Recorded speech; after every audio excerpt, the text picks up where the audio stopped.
Hello and welcome to Citizen Dame, the what I was trying to say through. Let's start that again. Oh, I'm jet lagged. I was in the same time zone, but somehow I'm still going to use that excuse. All right, going in three, two, one. Let's go. Let's go. Oh, do you want to? Sorry. I'll let you. Next one. I'm excited and I feel relaxed and I'm ready to party. Don't say sorry. You don't need to do that. You don't need to apologize. It's a fucked up female habit. You don't need to be sorry for anything ever. Can you guess what every woman's worst nightmare is? I don't have rage issues. I have nothing to prove to you. When I'm good, I'm very good. But when I'm bad, I'm better. I say when it comes to stardom and Lauren, there are no accidents. Hi, Karen Peterson. Hello and welcome to Citizen Dame, the podcast where it is Pride Month and we're still proud. We're so proud and a little tired, but what else is new? I'm Karen Peterson, joined by Lauren Humphries Brooks.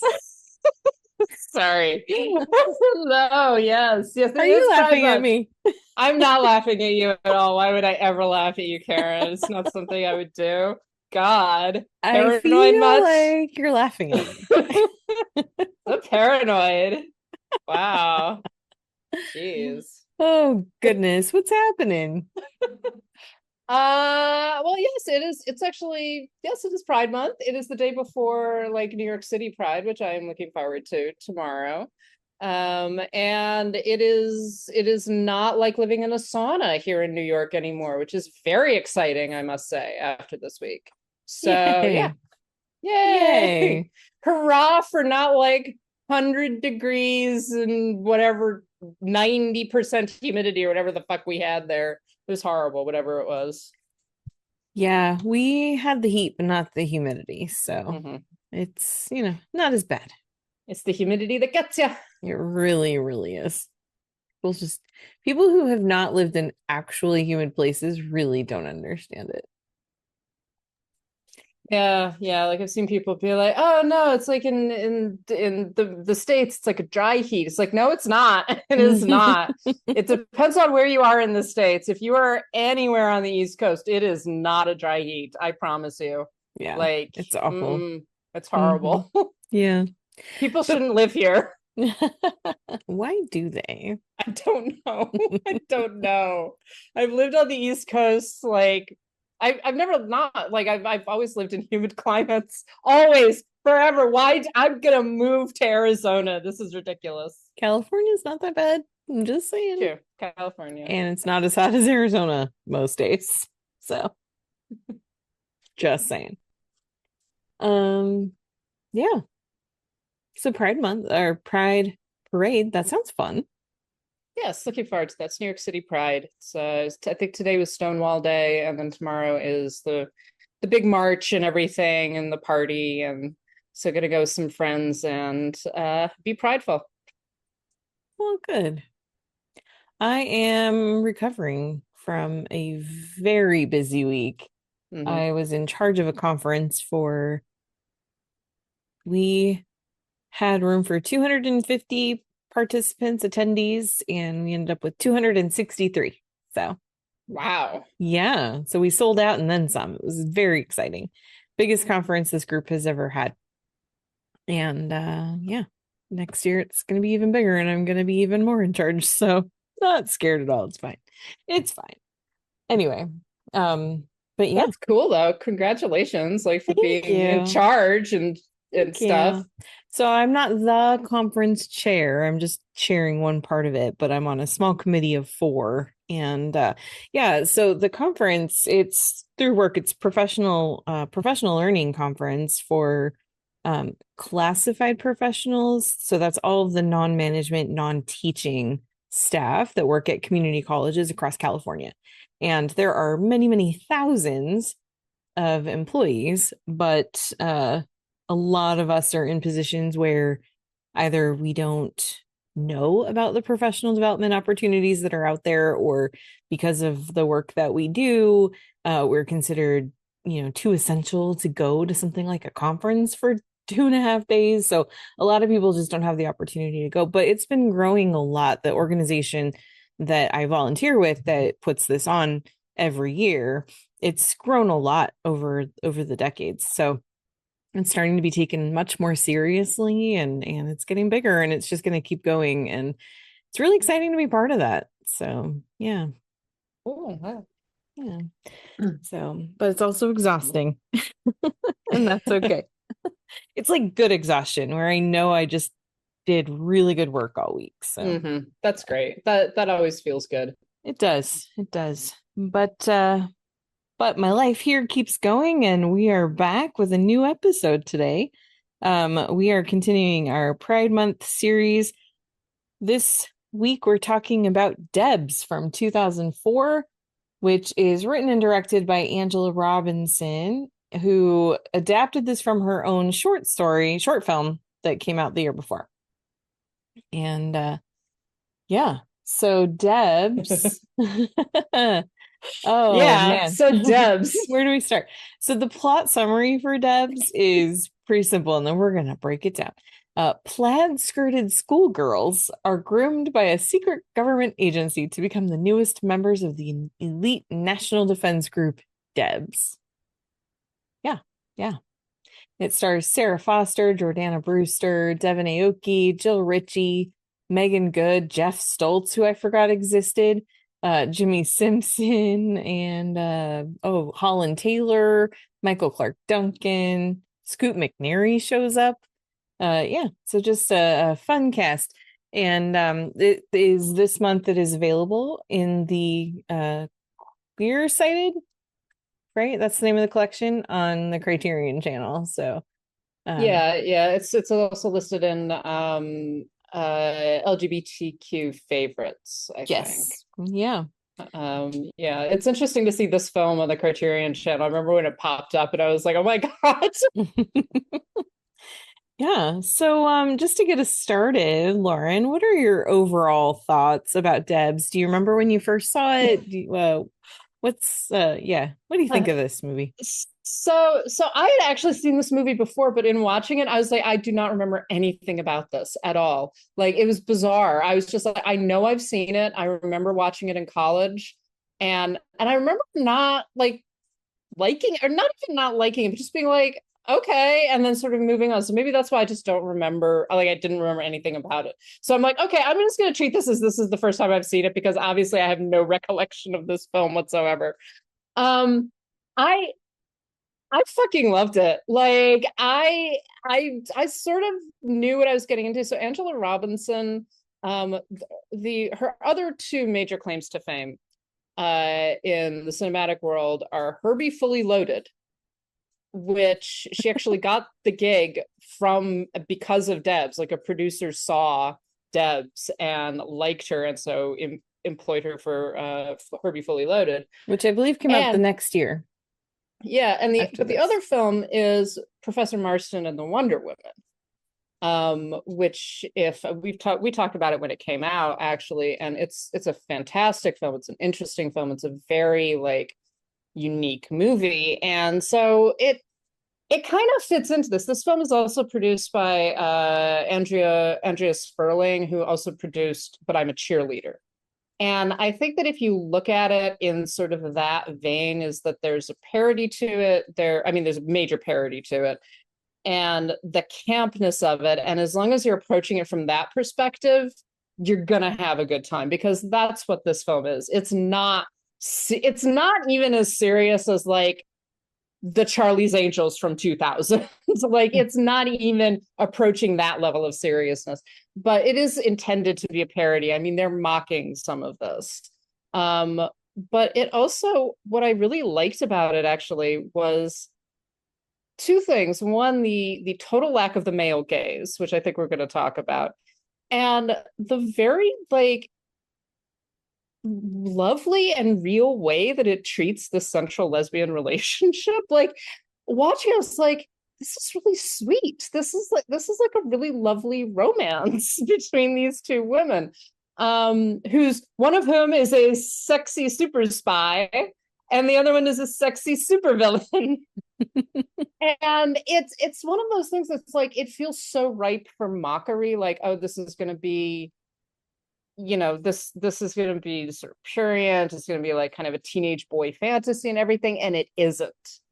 And that's what is really delightful, I think, about the film, is that even in the midst of like this, parodic and campy story, there's this underlying sweetness and genuineness to the homosexual relationship that is, I felt quite disarming actually in watching. I was like, this is really lovely. So that was my feeling. What about yours, Karen? Yeah. Well, before I share my feelings, I want to share a few of the Letterboxd reviews that particularly tickled me. Oh God. Yes. So Addison said, so fun. A blast for the whole family if your family is gay people. Let's see. Let's see. Hot lesbian enemies to lovers, criminal and spy plot. What more could you ask for? This is so camp, I'm obsessed. Let's see. Oh, where was the other one? There was another one that I thought was just like, why didn't lesbian spy films become a thing after this masterpiece? Uh-huh. Someone else said, what can I say? I love girls. D.E.B.S is greater than the Godfather films, no question about it. When Ingmar Bergman said, quote, no art passes our conscience in the way film does and goes directly to our feelings deep down into the dark rooms of our souls, he was talking about D.E.B.S. Anyway, that all those kind of sum up my feelings. I think this movie, this was the first time I had seen it. It was one I don't even know how wide the release was when it came out. I don't remember hearing about it for a long time. And when I did, I was just like, oh, okay, whatever. And I just kind of blew it off. I don't know. Because when it came out, it didn't get great reviews, which we're going to talk about in a second. Yeah. And so it never was really on my radar as a movie that I should watch. And then it did pop up on Criterion this month. And then we talked about what we were going to be talking about. And you had said, let's do D.E.B.S. And I was just like, yes, let's do D.E.B.S. And so, yeah, this was the first time I watched it, and I just found myself just giggling the whole time. I thought it was so delightful. I love the way that it parodies the spy genre, but it's not just a parody of spy movies. It's more than that. Like you were touching on, that there is this sweetness to it, and this real coming of age and coming into yourself part of the plot that is surprisingly well thought out and real and honest, and that caught me off guard. I was not expecting that, and it just makes it just such a fun and just well-rounded movie in a weird way. It's very campy. It's so cheesy. There are effects in this, like green screen, that just looks so bad. And yet that's part of the charm. Oh, one of my favorite effects is when they're like spying on her, and they're all like sitting in these swings at the restaurant. At the restaurant, they're all like sitting in these swings, just like, and they're like on this track or something where they're just like moving these swings around. I was just like, what the fuck is going on here? and it is, but I think that's it. It's so like, it's self-evidently intended to be camp. It's not. It's like, this is not serious, right? And like I say, this isn't even intended to be taken as seriously as the Charlie's Angels movies. Right. It's like, oh, we're like, we're all girls running around in plaid skirts and schoolgirl outfits. Like, one of the D.E.B.S is this French woman who like smokes a cigarette all the time and talks about existential angst and is like fucking a new guy every night. Like, it's very much supposed to be this humorous take on everything, but I do think, where good camp comes in, like good deliberate camp, is things like this, like, you know, But I'm a Cheerleader, John Waters films, stuff like that, where it's taking itself seriously, but is also self-aware. It's doing something intentionally.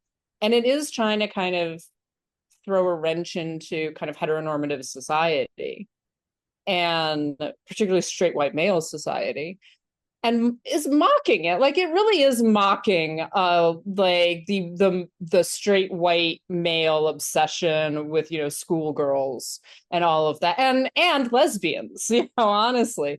And is being like, okay, we're actually going to tell a real story about this. Yeah. Yeah, so let's talk about how men reacted to this movie and how this movie is not for them, and who cares what they think, other than to mock them gently and sweetly. So Nathan Rabin from the AV Club in his review called it an incorrigible tease. Quote, it baits its audience with the promise of fluffy, light-footed cotton candy fare, but delivers a clumsy, talky, indifferently filmed lesbian romance. And then Peter Travers from Rolling Stone said, quote, you might think there's no downside to a movie that peeks up the skirts of babes in micro minis, but writer-director Angela Robinson's dim-witted satire is libido-killing proof to the contrary. Maybe she wasn't thinking of your libido, Peter. Maybe some things are not about your libido. I do have to say, and I've not ripped on other film critics for a very, very long time, Peter Travers is a fucking idiot, and he always has been. No disagreements here. Obviously. Yeah, let's talk about that. Let's do. Well, because I do think that this very much falls into, you know, first of all, it is, so Charlie's Angels, the first Charlie's Angels film with Drew Barrymore, etc., came out in 2000. This is 2004, right? So it's very much set in that kind of somewhat you know, so Charlie's Angels, there's always been the debate about that, but it is tongue in cheek, right? It's intended to be a little campy as well, but it's very much about the male gaze. It's very much about, oh, look at these sexy women, right? And D.E.B.S, one of the things that I like about it is that, yeah, you've got these very overly skinny women running around in these very short skirts, but it is not particularly sexualized. Though their appearances, etc., it's not the camera's not consuming them. It is not the male gaze at all, and I think that that's exactly what people like Travers and a lot of other male critics sort of objected to. Is they're like, no, we're supposed to be looking up their skirts. It's like, but you're not. Like, it's not for you, and that's something that like doesn't process all the time. Right. Yeah, and I'm sure that this is this is one of the films that some of them would look to as like, well, this is why we don't let girls make these kinds of movies, because they don't know what they're doing. And it's like, well, she knew exactly what she was doing. Yeah. And it was for other people. So, yeah. Well, oh, sorry. No, I was gonna say, you even get the line. So, what's her name's the lead? I know I'm blanking on her. Amy, yeah. So you get her boyfriend, right, at one point when he finds out that she's like a lesbian, and he does this whole thing, just like, that lesbian stuff, that's pretty hot. Yeah. And she's like, oh my God. But it's so deliberate. Like, that line is deliberately put in there. It addresses the fact that lesbian relationships on film, and that like this kind of lesbian relationship where you've got two very attractive, very femme women, right, is very often being constructed for the male gaze, the straight man to watch, basically. Like, that's what it is. And Robinson is very much calling attention to that, and she's essentially like, Amy's response to that is, well, that's gross. Like, that's disgusting, right? And I know, like, I've talked, some of my lesbian friends have talked about exactly that. They're like, straight men just being really excited about the prospect of seeing lesbians, particularly lesbians that are presenting in a way that they find attractive. Mm-hmm. And how this is, it's really gross. It's because like these are literally women who have no interest in fucking you whatsoever, like none. Yeah. And Robinson is addressing that directly. Like she's saying like this isn't for you. The reaction you're supposed to have is Amy's reaction to that. Right. And when we say it's not for you, it's not for male pleasure. It's, men should be able to watch a movie like this and get something out of it in terms of like being able to just enjoy the story, enjoy the camp, enjoy the fun of it without being like mad that they're not turned on by it. Well, that's the thing. It's like the Travers quote about like, oh, it's libido killing. It's just like, yes, because it's not interested in your libido. There's an assumption there in that kind of a criticism that a film like this should be appealing to not just a libido, but a very particular libido from a very particular kind of person. And it's not, and basically he's mad about it. And, we've seen this again and again in talking about films, particularly films made about women, particularly films made about female sexuality from the perspective of women by female filmmakers, female writers, etc. There's a difference. Mm-hmm. And there is always sort of like this cadre of men who respond to that with like, well, but it's not hot. And it's like, it's not hot to you because it's not directed at you. It's not about turning you on, like you say. Yeah. Before we started recording, we talked about the differences in the way Harley Quinn, Margot Robbie's Harley Quinn specifically, were portrayed and accepted by men in the Suicide Squad movie versus Birds of Prey. And I remember even when the there were first look pictures from Birds of Prey being released, and guys were complaining that the women didn't look hot. And I'm just looking at those pictures going, which woman in this picture is not hot? I am so confused. I remember that, yeah, because like that was back. I mean, I was on film Twitter then, and like, see, some of those guys were so mad, like, and they're just like, but this isn't sex. Like, how did they make Margot Robbie not sexy? And I'm sitting there going, like, what are you looking at? How do you look at her in Birds of Prey and be like, oh, she's not hot? Like, what? How I'm. Okay, that doesn't make any sense to me. Like, but it's the way that the camera looks, and it is what the camera is meant to appeal to and what the image is meant to appeal to. And the fact that it isn't appealing to this particular very expected and very common kind of male gaze. And that's exactly what's going on with D.E.B.S as well. It's not appealing to that kind of a gaze, and I think it's offensive to some of these guys, in fact, and I think that it's intentional as well, because you're expecting it to appeal to that. I was expecting it to a certain degree, and then it didn't. I was like, I like this. Exactly. Well, and one of the things that I think it was Margot Robbie herself, maybe it was Kathy M, I think it was Margot Robbie, pointed out specifically in regards to the Birds of Prey versus Suicide Squad, is she's wearing less clothes in Birds of Prey. Like, there's so many things about it that's like the men are just missing the point of what the gaze is, and understanding that, I mean, we've kind of already said it, but like understanding when things are not just for them, but the intention, like, and I think a lot of times what happens, at least in the conversations that I have or some of the things I read, I think a lot of times that what happens isn't that just that they are missing the point. It's that they think that the women that are making these movies are the ones that are missing the point, that they don't know what they're doing. They don't know how to tell this story right. Yeah, exactly. Well, it feeds back into one of those things we've talked about a lot, is that, and that this has been something that a lot of feminist film critics have addressed for a very long time, which is that for so long, the male gaze, the straight white male gaze, it's not just male, it's straight and white as well. Right.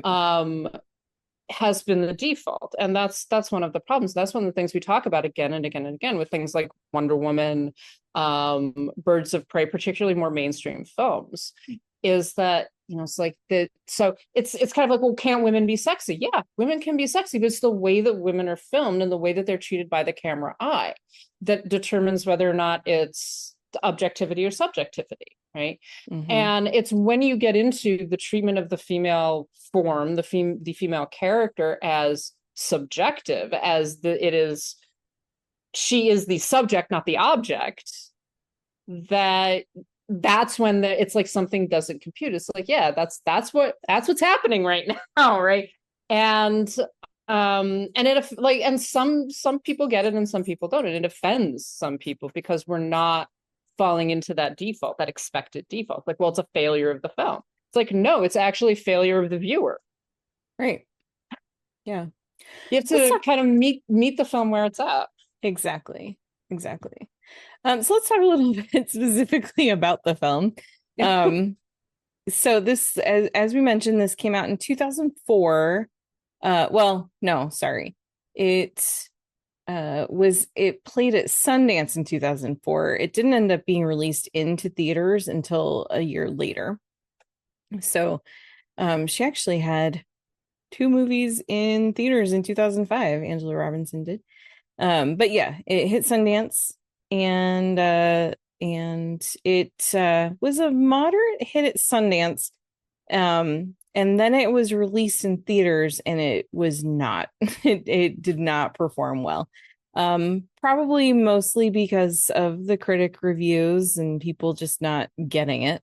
And it just kind of killed it. And I feel like it didn't make as much money in its initial run, and it hasn't quite had the resurgence, but it like in some ways this reminds me so much of Jennifer's Body, where it comes out, there's certain expectations because of the way it's released and who's behind it, and then it gets kind of killed by primarily, and not entirely, not only because there were women who wrote about this movie unfavorably too, but it kind of gets killed by the critics, and then nobody gives it a chance, and then many years later it finds kind of new life and becomes this cult following, this cult movie.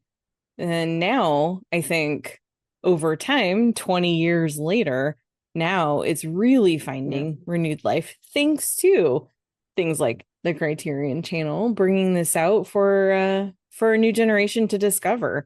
And, you know, I know some younger people who have recently discovered this movie too. And they're just like, man, this is kind of timeless. This works now too. Some of the things in it are like, some of the ideas are kind of dated, but for the most part, this is a movie that has held up pretty well over the last 20 years. Yeah, it really has. And I think that it is that camp value of it, because so you've got like the cheesy special effects. You've got like some very sort of like, I did watch this. I was like, oh, it's the 2000s. Oh, it's so the 2000s. So 2004. The internet was still pretty new for us back then. 2004. I was like, okay, that's when I graduated high school. I graduated high school in 2004. And just like, yep. Oh yeah, I feel this. I feel this in my heart. This is me. This is my generation, man.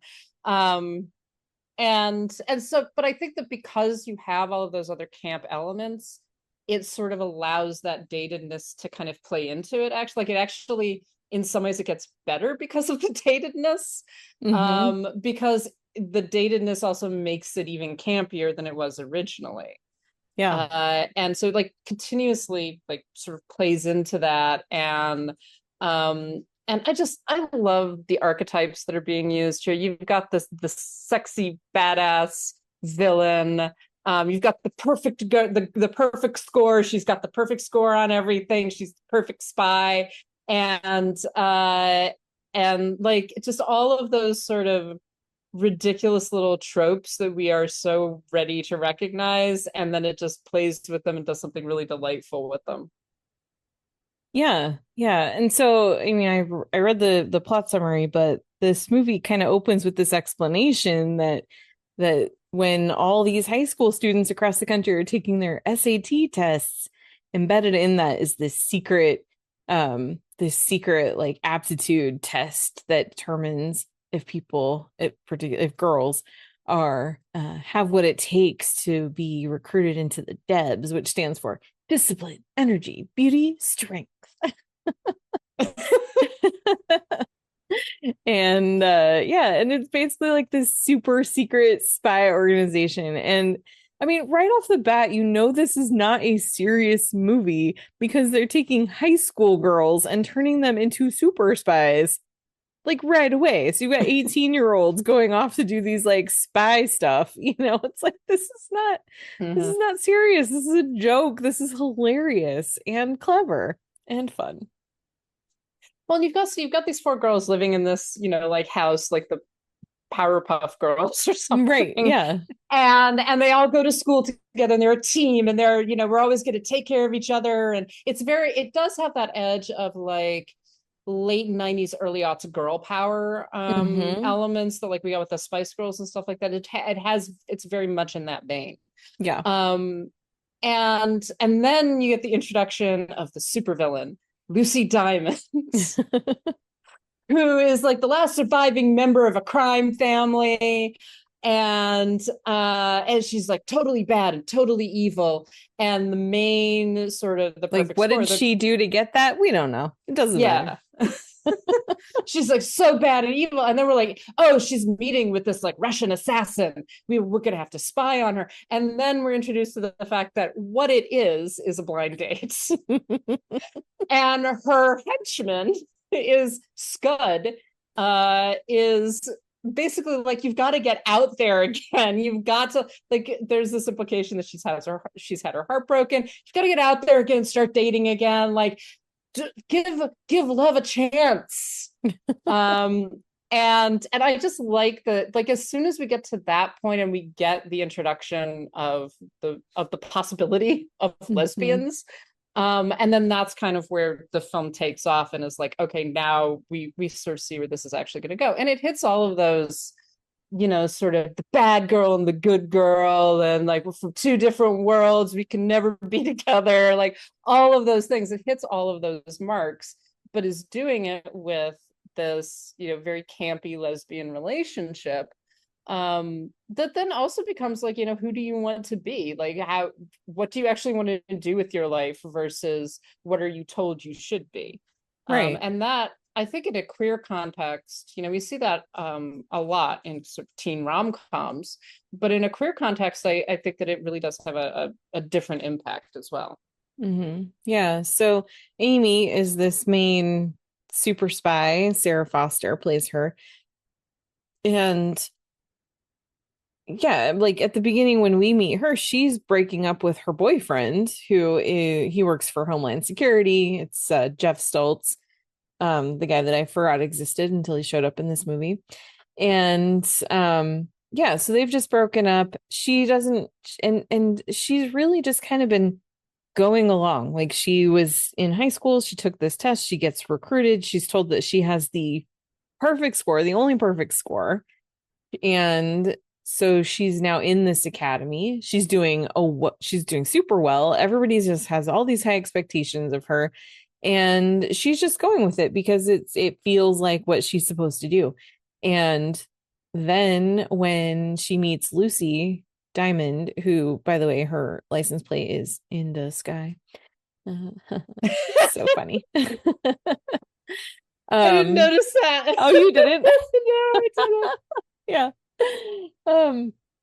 Anyway, yeah, so one of the things that I enjoy about Lucy and what's his name, Scud, like their conversation and what he's trying to do, like setting her up with this assassin girl and stuff, this Russian assassin, and just the conversation that they have and what he's trying to do for her. I like that it's not just like, oh, just go be a spy slut like James Bond, like it's, we want you to find love. Like, we want you to have someone in your life, and that right there is another way that this is definitely about girls and not boys, because it's really more about that connection and finding somebody to be with, not just, to sleep with or whatever. So, yeah, I don't know if you had thoughts about that. But that was something I was thinking about. Yeah, it introduces this idea that this is about romance, like, and I do think that's another one of those places where I think it does undercut some of the stereotypes that we tend to see about lesbians, particularly in mainstream movies, is that, and again, it's that kind of male fantasies that lesbians are just like they have to have sex like all the time, right? And that's really what this is about, and everything, particularly again when you're talking about, there are a lot of different stereotypes of lesbians, depending upon like butch, femme, etc. And so there's this emphasis a lot of the time on like, oh, the hot, the quote hot lesbian. And this film undercuts that again almost immediately. It's like, she's been resisting going out because she had her heart broken. She doesn't want to have her heart broken again. Her, best friend is basically encouraging her to, no, get back out there. You're working too much, right? You need to actually, get yourself out there, see some people, like, form a connection. And she struggles with that. And then she does form this connection to Amy. And I like, the other thing that I like in this is that they go through this whole like kind of courtship thing where like she kidnaps her at one point. Well, part of what they bond over is the fact that Amy is actually writing her thesis about Lucy, the supervillain. and has all of these theories about like her like all these Freudian theories about her father and about like how she's trying to measure up to men, and Lucy's just like, what the fuck are you talking about? That's not true. Like, but again, it feeds into that, that desire to be known, I guess. And and that's something that also Amy, even though she doesn't realize it initially, but that's something that she's looking for. She wants to be known by someone and to be looked at as something more than just kind of this amalgam of traits. Something other than a stereotype, effectively. Yeah. And one of the things that happens along the way while these two are getting to know each other and sneaking around is Janet, one of the other girls in their house, she meets Scud, and the two of them have this very cute flirtation too over email, which I thought was really funny. But yeah, it's and it's interesting because Janet kind of judges Amy for this relationship, even though she's doing something not that dissimilar. Although I guess Scud wasn't trying to sink Australia. Okay, just as a side note, I like the fact that there's this like vendetta that she has against Australia, and then at one point she's like, what do you have against Australia? I don't like their attitude. Like, I just loved that every time she gets upset, she's like, I'm gonna destroy Australia. Yep. Like, why? They're just down there with their cute koalas. No, but yeah, so and Janet's whole thing, there's also like this, oh my God, you're like, they don't even say lesbian. It takes them a long time to say the word lesbian. Yeah. I'm just like, but she's a girl. It's like, yeah, she's a girl. She is a girl. But I like the fact that, I saw a couple of people, and there even some positive reviews saying like, oh, this treats homosexuality as fairly normative. It doesn't. There's a number of times, it's not like the society is violently homophobic, but there's a number of times where it's obvious that the acceptable space, especially for Amy to occupy, is she's the good, brilliant blonde girl who's good at everything, and she's the kind of prom queen ideal. And she's going to date the jock, and they're going to go to prom together, go to spy prom together. And then like that's the attitude that runs through it, and that what is actually underlying that is the fact that she is a lesbian. She is in love with the supervillain, right? And it's a meaningful relationship. It's not just like attraction or sex or anything like that. It is like it's deeper than that at that level. Yeah. And so there is this like critique of heteronormative society that is running through the film, and sort of showcasing the fact that this is, this is still this very like white, um cisgender world, essentially, and that particularly Amy is supposed to occupy a particular space within it, and she's not doing it right. Mm-hmm. Yeah. One of the things that's really interesting is there's a conversation that the two of them have, Amy and Lucy asks her, "What is this test? Like, what does it measure?" And that's when Amy realizes that that's a question she's never asked. She has no idea. She got a perfect score, but she doesn't really know what that means. And so toward the end of the movie, she finally does ask the character Michael Clark Duncan plays. He's sort of like the boss guy, Mr. Phipps. And she asks him what it measures, what her perfect score was. And he tells her it measures one's ability to lie.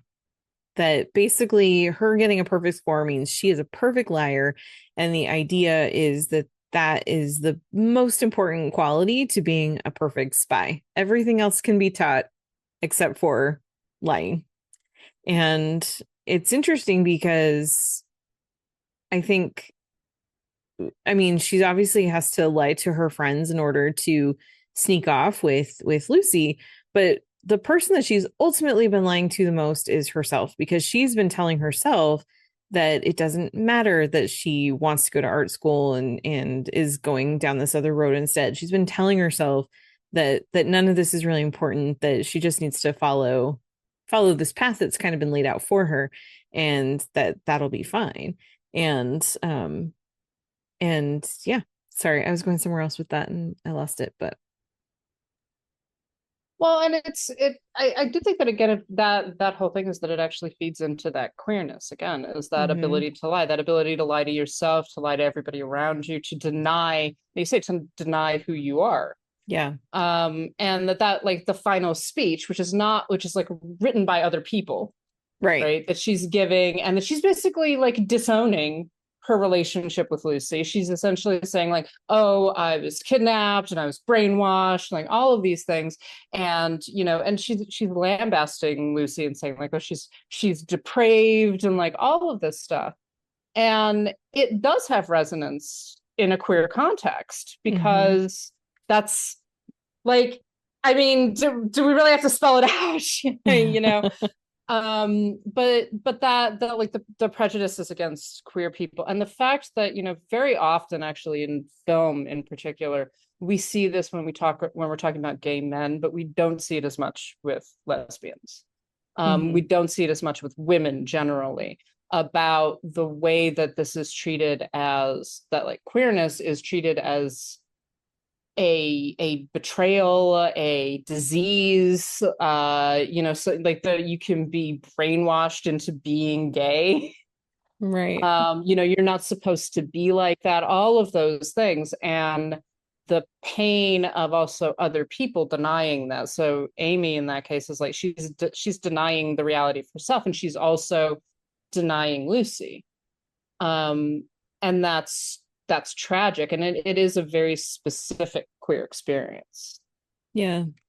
Also, I think that part of it doesn't even start off with her lying to herself. It's just that she hasn't had occasion to realize that she is a lesbian until she meets Lucy and becomes kind of fascinated with her.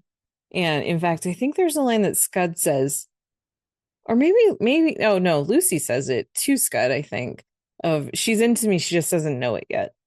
And Hmm. and I liked that because it really is this sort of discovery of herself. But once she starts to figure that out and then realizes that people have a problem with it, then she like thinks she can just kind of take it all back, but she can't. And when she sees Lucy there at the end, she realizes that no, she can't continue to lie to everyone else and to Yeah. herself. She has to step forward and be honest and be true. Yeah. Well, and I think that, so the one time that we get, it's not really it's not a full sex scene, but the implication of a sex scene. Mm-hmm. But that whole thing is like couched in this, um it's also couched in a love confession. They are like, they confess that they love each other. They tell each other that they love each other. And it's not clear, like it's not really implied that this is the first time that they've had sex or anything like that, but it's the first time that we see that aspect of their relationship. Right. But it's this confirmation that that the story that is being told is not it's not for male consumption. It's not really for the viewer. It's for these two characters. And that their sexuality and their physical relationship is also an extension of their romantic relationship. And that's, again, it's something that we don't see enough of in a lot of queer stories, honestly. But it's where I think that the film then really does tip over into that this is actually a really sweet, lovely love story. Yeah. And as campy as it is, I feel like it does a really good job of not turning that part into a mockery. It actually does stay Yeah. in that very sweet, very real, very very level-headed, I think, in some ways.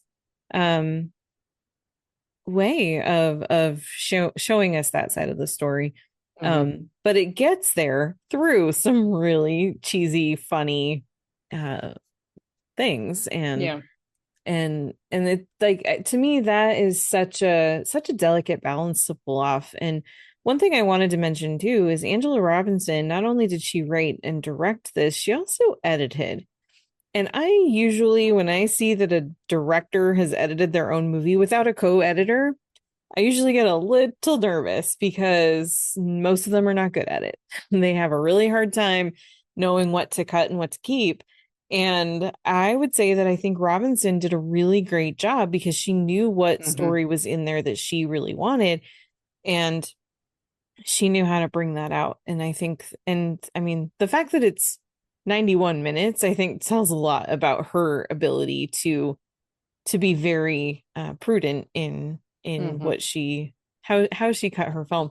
And I think she did a great job of not letting anything dwell too long, not letting anything go too far, and just really getting to the heart of the story she wanted to tell.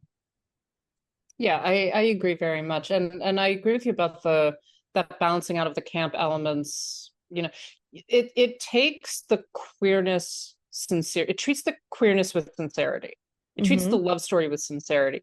Everything around it is very campy, and it's acknowledging the tropes, it's acknowledging the stereotypes, and it's acknowledging, it's playing with them as well. And you've got kind of the silliness that encompasses the story, but it treats that romance with sincerity. And that's where the balance kind of comes in. Yeah. Because you can like it could have been treated as just sort of throwaway, as very like not insincere, right? Not important, particularly, just sort of something to laugh at. But it is not laughing at the queerness, at the lesbian relationship, at the relationship between these two women. And that's why I think it is, that's where it's better than a lot of films. Yeah. That's where it actually succeeds. And it's not being, the other thing is that I have to say, for a film made in 2004, it is not being coy. Like, there's some of the jokes that are, like, oh, we're not going to say lesbian for quite a while. But like, these girls make out. They go to bed together. Like, it isn't treating it as like we're going to imply a lesbian relationship. It's like, no, this is a movie about a lesbian relationship. Yeah. Yeah. It's not subtle. Yeah, that's the word. No, it is not subtle, but it's not, it's, there are, like, we definitely get films where, particularly more mainstream films, where it's kind of, you can read underneath the surface fairly easily. We see it now, like, as well in films like Ocean's 8, right? Which I love, but you're still kind of reading beneath the surface. We're not going to say it. We're not going to say these women are fucking each other, right? We're going to imply it, but there's still that like plausible deniability. There's still that element of queer baiting, and this film could have gone that way. It could have been very sly and like implying this romantic attraction, but it doesn't. It goes like right for it. And particularly in the context of an action movie, right? A spy movie, even a spy parody, that's unique. Mm-hmm. Yeah, it is. Is there anything we haven't talked about that we should? I don't think so. I really enjoyed watching this, and I have to say this. I suggested it to you. Nanina suggested it to me. So shout out to Nanina. She like we were talking about Pride Month films, queer films, and I think we both noticed that D.E.B.S was on Criterion Channel. And she was like, "What about D.E.B.S?" And I was like, "You know what? I will pitch that to Karen." Yep, and I'm so glad because Me too. this was a damn delight. Yeah, this is a lot of fun. It was a lot of fun to watch again. Yeah. Like I say, I barely remembered any of it, so like I'll just pretend that this is the first time.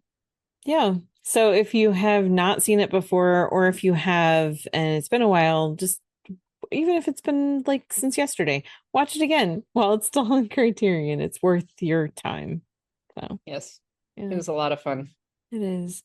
And so I think that's it for this week. Next week, we are going to be talking about the remake, the Wedding Banquet that just came out in April. So we're actually going to do a movie from this year. We don't My do that very God. often. You Oh feeling my okay, God. Lauren? I don't know. I don't know if I'm going to be able to handle this. I'm really looking forward to this because you've recommended it. A couple of people have recommended it to me, and I've been meaning to watch it. I've been putting off watching it actually because I knew we were going to do this. So I'm excited actually about this one. This is one of the films I got to review out of Sundance. And so I really enjoyed it. Spoiler alert for next week. I really enjoyed it. And I think it's such a good update to the Ang Lee film from 1993, which is also worth your time. You should watch both of them if you get a chance. But yeah, so we're going to be talking about that next week. And in the meantime, thank you all so much for listening. We especially want to thank our patrons who help keep the show going and ad-free. They are Abby, Audra, Brian, Connor, Estefania, Ferdinand, Heather, James, Judy, Carriotta, Matt, Michelle, MK, Monty, Nanina, Noel, Robert, Steve, and Sharon.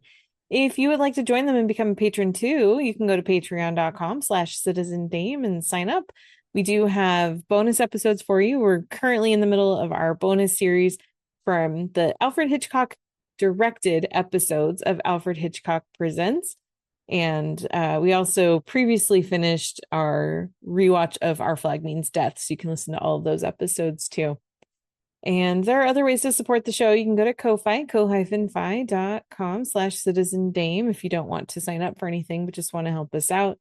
And other ways that you can help us are if you go to iTunes or wherever you listen to podcasts and give us a review. That really does help. If you like the show. If you don't, then keep your thoughts to yourself. And then you can find our work in other places. We have our website, citizendamepod.com, and you can email us if you want to reach out, citizendamepod@gmail.com. And you can find us on social media. We are on Instagram and Blue Sky at Citizen Dame Pod, and we are a Letterboxd HQ at Citizen Dame. And of course, you can find us individually. Lauren, where are you?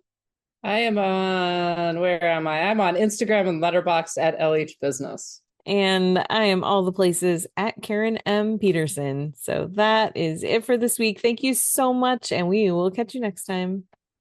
Bye. Yeah. Okay. I mean, I really like you. Right. But I don't like you. Yeah, I gathered. Yeah, that's why I brought you here, so we could, just sort of clear the air between us. I mean, it's really sweet of you to go to all this trouble to shoot and all, but my friends are gonna wonder where I am. No, they're not. Why? No reason. Lucy! Oh my God, Lucy! Hey, come on, it's not like they're gonna die or anything. Let them out, I'm serious. Okay, Jesus, booby trap deactivated. Happy?